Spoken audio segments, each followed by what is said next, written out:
तो दोस्तों आज हम फिर से आपके लिए लेकर आए हैं देश दुनिया की तमाम ताजा बड़ी खबरें। सबसे पहली बड़ी खबर में आपको बताएंगे दोस्तों कि रमजान से पहले गाजा में युद्ध न रोकना इजराइल को पड़ा भारी। हमास के लड़ाकों ने इजराइल के 39 बंधकों की कर दी हत्या। इजराइल को सब देने से भी किया इनकार, नेतन्याहू की उड़ी नींद। भारत में नागरिकता संशोधन कानून लागू होते ही पाकिस्तान ने CAA कानून का किया विरोध। CAA को बताया हिंदू राष्ट्र का एजेंडा। नागरिकता संशोधन कानून लागू होते ही मुसलमानों के सामने गिड़गिड़ाए अमित शाह, बोले मुसलमानों की इस कानून से नहीं जाएगी नागरिकता, ना करें देश में विरोध। नागरिकता संशोधन कानून के विरोध में उतरे साउथ के सुपरस्टार थालापति विजय, सरकार से कर दी मांग, मोदी अमित शाह के उड़े होश। नागरिकता संशोधन कानून लागू होते ही दिल्ली NCR में मचा हड़कंप, शरणार्थी जबरदस्ती जमीन पर कर रहे हैं कब्जा।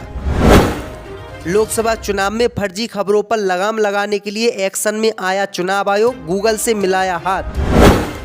रमजान शुरू होते ही गाजा पट्टी में 67 फिलिस्तीनियों की मौत, इजराइल ने किया पहले ही रमजान को हवाई हमला। तो दोस्तों सभी खबरों को आपको एक एक कर बताने वाले हैं, वीडियो को लाइक कर चैनल को सब्सक्राइब कर दें। इसी बीच पर तो दोस्तों अगली खबर की ओर, तो रमजान शुरू होते ही गाजा पट्टी से इजराइल को लगा झटका। इजराइल के सभी बंधकों की हमास ने कर दी हत्या, नेतन्याहू सरकार बचाने में नाकाम। जय दोस्तों आपको बता दें कि गाजा पट्टी में रमजान शुरू होते ही इजराइल को बड़ा झटका आज लगा है। गाजा पट्टी में हमास के लड़ाकों ने इजराइल के 39 बंधकों को मौत के घाट उतार दिया है और उनके सब देने से भी इनकार कर दिया है, जो इजराइल के लिए बड़ा झटका माना जा रहा है। दरअसल आपको बता दें कि खबरें आ रही थी कि गाजा पट्टी में रमजान का पवित्र महीना शुरू होने से पहले इजराइल और हमास के बीच जंग खत्म हो जाएगी, लेकिन ऐसा नहीं हुआ। इजराइल ने हमास की शर्तें नहीं मानी, जिसके बाद हमास ने इजराइल के 200 में से 32 बंधकों को मौत के घाट उतार दिया और उनके सब देने से भी इनकार कर दिया। इजराइल की सेना ने मंगलवार को दावा किया है कि हमास ने हमारे सैनिकों को मारकर उनका सब गाजा पट्टी में रख रखा है और वो हमें उनका सब देने के लिए तैयार भी नहीं है। इसी के साथ इजराइल की सेना ने दावा किया है कि उसके 99 लोग अभी जिंदा है, जबकि 32 अन्य लोगों को मार डाला गया है। तो ये बड़ी अपडेट आ रही दोस्तों। इसी बीच पर तो दोस्तों अगली खबर की ओर, तो नागरिकता संशोधन कानून का पाकिस्तान ने किया विरोध। CAA को बताया हिंदू राष्ट्र के एजेंडा। जय दोस्तों आपको बता दें कि लोकसभा चुनाव से पहले केंद्र की मोदी सरकार ने पूरे देश में नागरिकता संशोधन कानून लागू कर दिया। CAA लागू होने के बाद जहां पर बीजेपी के नेता खुशी मना रहे हैं, लेकिन दूसरी तरफ भारत में ही कुछ लोग इसका विरोध कर रहे हैं। अब खबर सामने निकल कर आई दोस्तों कि पड़ोसी देश पाकिस्तान में भी इस कानून की चर्चा जोरों पर है। पाकिस्तान के लोगों ने भी इसका विरोध किया है। पाकिस्तान के लोगों का मानना है कि नागरिकता संशोधन कानून लागू करके बीजेपी भारत को हिंदू राष्ट्र की तरफ ले जा रही है। पाकिस्तानियों ने कहा है कि भारत अब जल्दी हिंदू राष्ट्र घोषित हो जाएगा और मुसलमानों को वहां से भगा दिया जाएगा, उनकी नागरिकता खत्म कर दी जाएगी। यानी पाकिस्तानियों ने CAA कानून का जमकर विरोध किया है। इसी बीच पर तो दोस्तों अगली खबर की ओर, तो नागरिकता संशोधन कानून लागू होने के बाद मुसलमानों के प्रदर्शन से डरी मोदी सरकार, अमित शाह ने किया ऐलान, किसी भी मुसलमान की नहीं जाएगी नागरिकता। जय दोस्तों आपको बता दें कि केंद्र की मोदी सरकार ने मंगलवार को पूरे देश में नागरिकता संशोधन कानून लागू कर दिया, जिसका विरोध देश में शुरू हो गया है। इस बीच खबर सामने निकल कर आई दोस्तों कि नागरिकता संशोधन कानून का विरोध कहीं मुसलमान ना करने लगे। इस मामले को लेकर मोदी सरकार डरी हुई है। इसी बीच नागरिकता संशोधन कानून लागू करने के बाद केंद्रीय गृह मंत्री अमित शाह ने मंगलवार को मुसलमानों को आश्वासन दिया है कि नागरिकता संशोधन कानून लागू होने के बाद किसी भी मुसलमान की नागरिकता नहीं छीनी जाएगी। कांग्रेस पार्टी और जो अन्य दल आपको भड़का रहे हैं वो सिर्फ भ्रम फैला रहे हैं, क्योंकि आपको बता दें कि 2019 में जब मोदी सरकार नागरिकता संशोधन कानून लेकर आई थी तो पूरे देश में बड़े स्तर पर मुसलमानों ने इसका विरोध किया था, जिसके तहत दिल्ली में दंगे भी हुए थे और लगभग 60 लोग की जान चली गई। इसी बीच पर तो दोस्तों अगली खबर की ओर, तो कांग्रेस ने 43 उम्मीदवारों की दूसरी लिस्ट की जारी, 3 पूर्व मुख्यमंत्रियों के बेटों को दिया टिकट। जय दोस्तों आपको बता दें कि चुनाव आयोग जल्द ही लोकसभा चुनावों की तारीखों का ऐलान कर सकता है। इसी बीच कांग्रेस पार्टी ने दूसरी उम्मीदवारों की सूची जारी कर दी है। इस सूची में 43 उम्मीदवारों के नाम है। इससे पहले कांग्रेस पार्टी ने 39 प्रत्याशियों के नामों का ऐलान किया था। कांग्रेस महासचिव KC वेणुगोपाल ने इस लिस्ट में 43 उम्मीदवारों में से 10 जनरल, 13 OBC, 10 SC, 9 ST और 1 मुस्लिमों टिकट दिया है। पार्टी ने छिंदवाड़ा से कमलनाथ के बेटे नकुल नाथ को उतारा है। भाजपा से कांग्रेस में शामिल हुए राहुल कासवा को चुरू लोकसभा सीट से टिकट दिया गया है। इस लोकसभा सीट के दूसरी लिस्ट में जोरहाट से सौरभ गांगुली, सिलचर से सुजरजय खान, जलौर से वैभव गहलोत का नाम शामिल है। यानी आपको बता दें कि 3 पूर्व मुख्यमंत्रियों के बेटों को भी कांग्रेस पार्टी ने साधने की इस बार कोशिश की है। इसी बीच पर तो दोस्तों अगली खबर की ओर तो रमजान शुरू होते ही गाजा पट्टी में 67 फिलिस्तीनियों की मौत, इजराइल का हवाई हमला जारी। दोस्तों आपको बता दें कि इजराइल हमास जंग के बीच गाजा में फिलिस्तीनियों ने 11 मार्च से रमजान रखना शुरू कर दिया है। वहीं आप खबर सामने निकल कर आई दोस्तों कि पहले ही रमजान को इजराइल की वायुसेना ने फिलिस्तीनियों पर हवाई हमला किया, जिसमें 67 फिलिस्तीनियों की पहले ही रमजान के दौरान मौत हो गई। वहीं आपको बता दें कि 100 से अधिक लोग इस हमले में घायल बताए जा रहे हैं। वहीं युद्ध के दौरान गाजा पट्टी में भूख की स्थिति बद से बदतर हो गई है। गाजा में बढ़ते मानवीय संकट को लेकर अमेरिका भी अब इजराइल पर दबाव बढ़ा रहा है। इस बीच इजराइल के हवाई हमलों में 67 फिलिस्तीनियों की मौत हो गई है। तो ये बड़ी अपडेट आई दोस्तों कि लगातार इजराइल गाजा पट्टी में हवाई हमले कर रहा है। इसी बीच पर तो दोस्तों अगली खबर की ओर तो नागरिकता संशोधन कानून के विरोध में उतरे साउथ के सुपरस्टार थालापति विजय, मोदी सरकार पर कह डाली बात। दोस्तों आपको बता दें कि मोदी सरकार ने सोमवार को नागरिकता संशोधन कानून पूरे देश में लागू कर दिया और इसकी अधिसूचना जारी कर दी।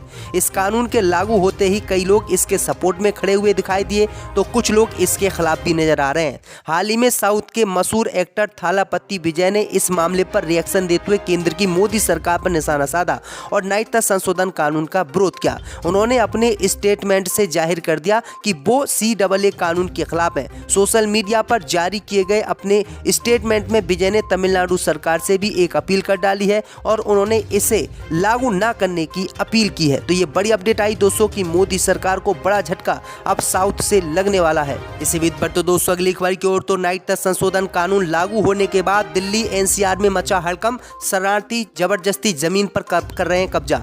दोस्तों आपको बता दें कि केंद्र की मोदी सरकार ने बीते सोमवार को पूरे देश में नागरिकता संशोधन कानून लागू कर दिया। दिल्ली से सटे NCR में कई ऐसी बस्तियां हैं जिनमें बाहर से आए शरणार्थी अवैध तरीके से रह रहे हैं। इन बस्तियों में रह रहे लोगों पर लगातार आरोप लगता है कि ये लोग बांग्लादेश समेत दूसरे देशों से आए हैं। कुछ रोहिंग्या लोग भी यहाँ से पकड़े गए हैं। लेकिन अब CAA का नोटिफिकेशन आने के बाद ऐसी बस्तियों में हलचल का माहौल है। यहाँ लोग खुद को भारत देश का नागरिक बता रहे हैं। कई लोगों ने तो जबरदस्ती उन झुग्गी झोपड़ियों की जमीन पर कब्जा कर लिया है और उन्हें छोड़ने के लिए तैयार नहीं है। यानी दिल्ली NCR की जो जमीन थी उस पर अब इन लोगों ने जबरदस्ती कब्जा शुरू कर दिया है। पर तो दोस्तों अगली खबर की ओर तो सुप्रीम कोर्ट की फटकार के बाद SBI ने इलेक्टोरल बॉन्ड का पूरा डेटा चुनाव आयोग को भेजा। दोस्तों आपको बता दें कि भारतीय स्टेट बैंक ने मंगलवार को इलेक्टोरल बॉन्ड का पूरा डेटा चुनाव आयोग को भेज दिया है। सुप्रीम कोर्ट ने SBI को बीते दिनों फटकार लगाते हुए झटका देते हुए चुनावी बॉन्ड संबंधित जानकारियां का खुलासा करने के लिए समय सीमा को बढ़ाने की मांग करने वाली याचिका को खारिज कर दिया था। साथ ही कोर्ट ने आदेश दिया था कि SBI 12 मार्च को कामकाजी घंटे कम होने तक इलेक्टोरल बॉन्ड की पूरी जानकारी चुनाव आयोग को दे दे। SBI ने मंगलवार शाम 5:30 बजे तक पूरा डेटा निर्वाचन आयोग को भेज दिया है और निर्वाचन आयोग अब 15 मार्च से पहले सभी पार्टियों के चंदे का हिसाब किताब पूरे देश के सामने रख देगा कि किस बैंक ने, किस उद्योगपति ने कौन सी पार्टी को कितना चंदा दिया है। इसी बीच पर तो दोस्तों अगली खबर की ओर तो लोकसभा चुनाव में फर्जी खबरों पर लगाम लगाने के लिए एक्शन में चुनाव आयोग गूगल से मिलाया हाथ। दोस्तों आपको बता दें कि अल्फाबेट इंक के स्वामित्व वाली कंपनी गूगल ने आगामी चुनावों के दौरान झूठी सूचना के प्रसार की रोकथाम के लिए सामग्री को बढ़ावा देने के लिए गूगल से हाथ मिलाया है। इसकी जानकारी आज ही चुनाव आयोग ने दी है। चुनाव आयोग ने गूगल से हाथ मिलाते हुए ये तय किया है कि लोकसभा चुनाव में कोई भी अगर फर्जी खबर फैलाएगा तो उस पर लगाम लगाई जाएगी और उसके खिलाफ एक्शन भी लिया जाएगा। अब देखते हैं कि किन किन लोगों पर एक्शन लिया जाता है, कौन कौन से चैनल फर्जी खबरें फैलाते हैं। इसी बीच पर तो दोस्तों अगली खबर की ओर तो नागरिकता संशोधन कानून के विरोध में उतरी कांग्रेस पार्टी। CAA लागू होने को बताया सामाजिक ध्रुवीकरण। दोस्तों आपको बता दें कि देश में नागरिकता संशोधन कानून लागू हो गया है। कांग्रेस पार्टी ने इसका विरोध किया है। कांग्रेस पार्टी का कहना है कि मोदी सरकार इस नियमों को लाने में 3 से 4 साल लगा दिए।